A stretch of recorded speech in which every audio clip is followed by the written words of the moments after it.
If you went too near the edge of the chalk pit, the ground would give way. Barney had been told this often enough. Everybody had told him. His grandmother every time he came to stay with her. His sister every time she wasn't telling him something else. Barney had a feeling, somewhere in his middle, that it was probably true about the ground giving way. But still, there was a difference between being told and seeing it happen. And today was one of those grey days when there was nothing to do, nothing to play and nowhere to go, except to the chalk pit, the dump. Barney got through the rickety fence and went to the edge of the pit. This had been the side of a hill once, he told himself. Men had come to dig away chalk and left this huge hole in the earth. He thought of all the sticks of chalk they must have made, and all the blackboards in all the schools they must have written on.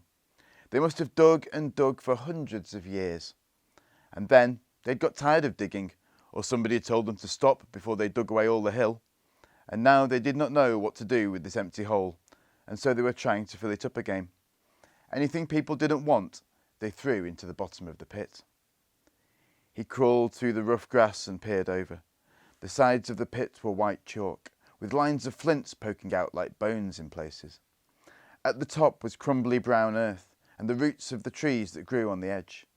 The roots looped over the edge, twined in the air and grew back into the earth. Some of the trees hung over the edge, holding on desperately by a few roots. The earth and chalk had fallen away beneath them, and one day they too would fall to the bottom of the pit. Strings of ivy and the creeper called Old Man's Beard hung in the air. Far below was the bottom of the pit, the dump. Barney could see strange bits of wreckage amongst the moss and elder bushes and nettles.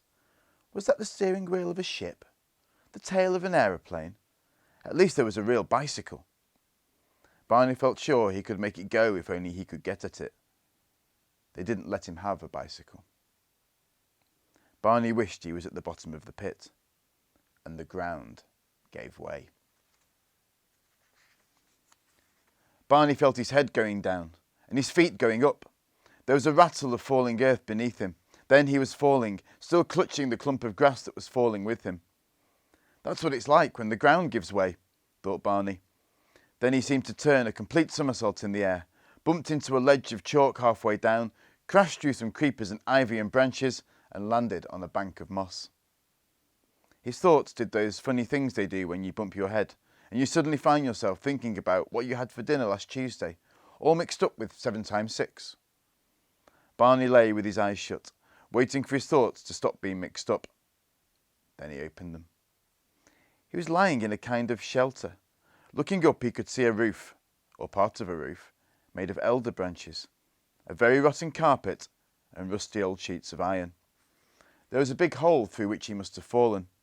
He could see the white walls of the cliff, the trees and creepers at the top, and the sky with clouds passing over it. Barney decided he wasn't dead. He didn't even seem to be very much hurt. He turned his head and looked around him. It was dark in this den after looking at the white chalk, and he couldn't see what sort of place it was. It seemed to be partly a cave dug into the chalk, partly a shelter built out over the mouth of the cave. There was a cool, damp smell. Woodlice and earwigs dropped from the roof where he had broken through it. But what had happened to his legs? He couldn't sit up when he tried to.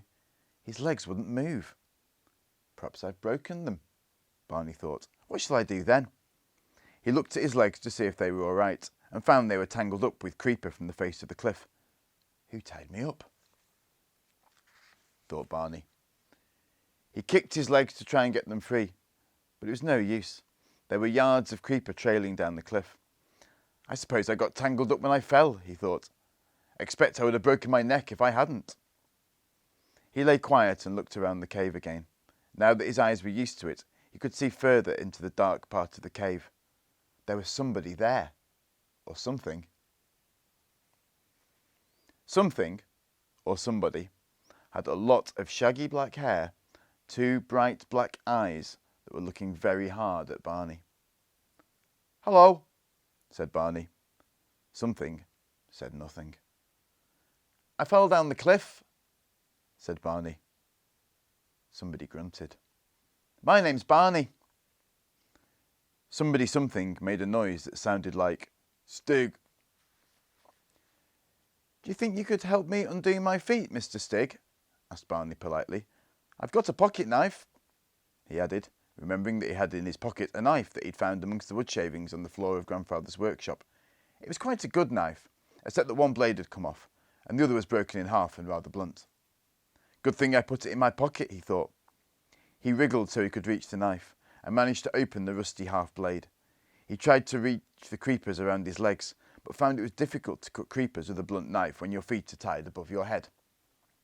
The thing sitting in the corner seemed to be interested. It got up and moved towards Barney, into the light. Barney was glad to see it was somebody after all. Funny way to dress, though, he thought.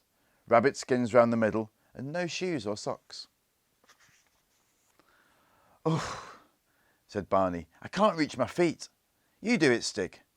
He handed the knife to Stig. Stig turned it over and felt it with his strong, hairy hands, and tested the edge of the thumb. Then, instead of trying to cut the creepers, he squatted down on the ground and picked up a broken stone. "He's going to sharpen the knife," thought Barney. But no, it seemed more as if he was sharpening the stone, using the hard knife to chip with. Stig was carefully flaking tiny splinters off the edge of the flint, until he had a thin, sharp blade. Then he sprang up, and with 2 or 3 slashes cut through the creeper that tied Barney's feet. Barney sat up. "Gosh," he said, "you are clever. I bet my granddad couldn't do that, and he's very good at making things." Stig grinned. Then he went to the back of the cave and hid the broken knife under a pile of rubbish. "My knife!" protested Barney, but Stig took no notice. Barney got up and went to the dark part of the cave. He'd never seen anything like the collection of bits and pieces, odds and ends, bric-a-brac and old brock that this Stig creature had lying around his den. There were stones and bones, fossils and bottles, skins and tins, stacks of sticks and hanks of string. There were motor car tyres and hats from old scarecrows, nuts and bolts and baubles from brass bedsteads.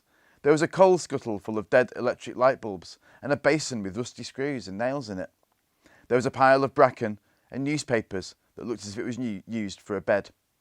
The place looked as if it had never been given a tidy up. "I wish I lived here," said Barney. Stig seemed to understand that Barney was approving of his home, and his face lit up.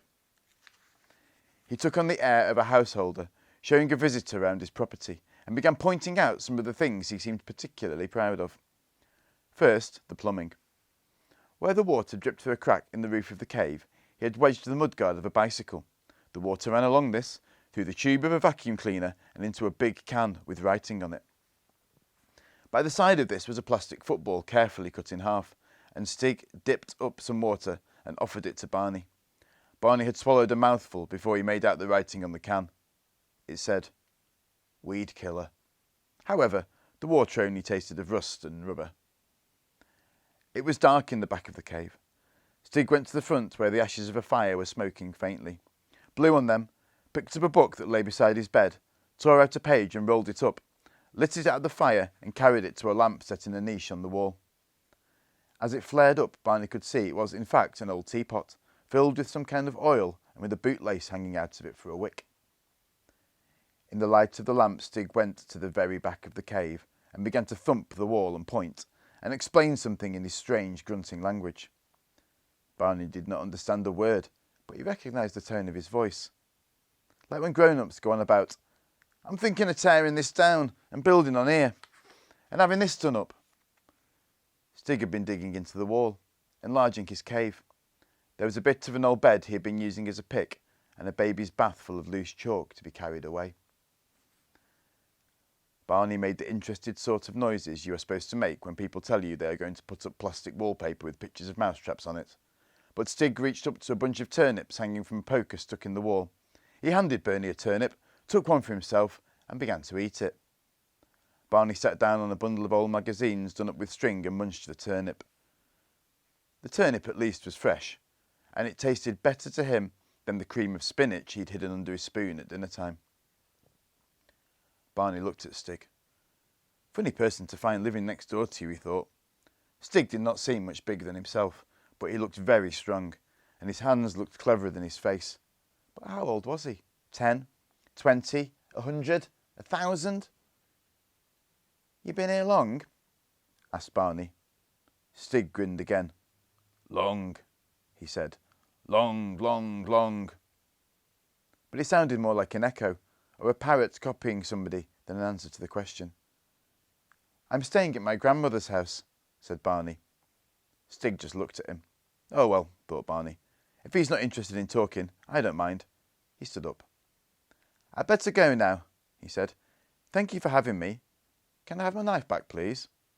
Stig still looked blank. Knife, said Barney, and made cutting movements with his hand. Stig picked up the sharp-worked flint from the floor of the cave and gave it to Barney. Oh, can I have that? Exclaimed Barney. Thank you. He looked at the stone, hard and shiny, almost like a diamond and much more useful. Then he put it in his pocket and said goodbye again and went out of the low door of the shelter. It was getting late in the autumn evening, and it was already dark and gloomy in the pit. Barney knew there was a way out right at the other end of the pit, and by going a long way round he could get back to his house. There were rustlings in dry leaves and muffled sounds from the middle of the bramble patches, but somehow Barney found he didn't mind. He felt the hard stone in his pocket and thought of Stig in his den under the cliff. You weren't likely to find anything stranger than Stig wherever you looked, and, well, Stig was his friend. When he got back to the house, his grandmother and his sister Lou were just coming in from feeding the hens. Where have you been all this time? Asked his grandmother. I went to the chalk pit, said Barney. All by yourself? Exclaimed Lou. Yes, of course. What have you been doing? His grandmother asked. Well, I fell and bumped my head. Poor old Barney, said Lou and laughed. But it was all right, Barney went on, because I met Stig. Who's Stig? They both asked together. He's sort of a boy, replied Barney. He just wears rabbit skins and he lives in a cave. He gets his water through a vacuum cleaner and puts chalk in his bath. He's my friend. Good gracious, exclaimed his grandmother. What funny friends you have, dear. He means he's been playing cavemen, Lou exclaimed helpfully. Stig's just a pretend friend, isn't he, Barney? No, he's really true, Barney protested. Of course he's true, his grandmother smiled. Now, Lou, don't tease Barney. Let's pretend Stig's a wicked wizard who lives in a cave and turns people into stone, Lou began eagerly. She was always inventing stories and games like that. No, said Barney quietly, feeling the sharp flint in his pocket. Stig's nice. He's my friend. That night he kept the flint under his pillow and thought of Stig out there in the pit, sleeping on his bed of bracken and old newspapers. He wished he lived all the time at Granny's house so he could get to know Stig. He had to go back the day after tomorrow. Never mind. He'd visit Stig in the morning.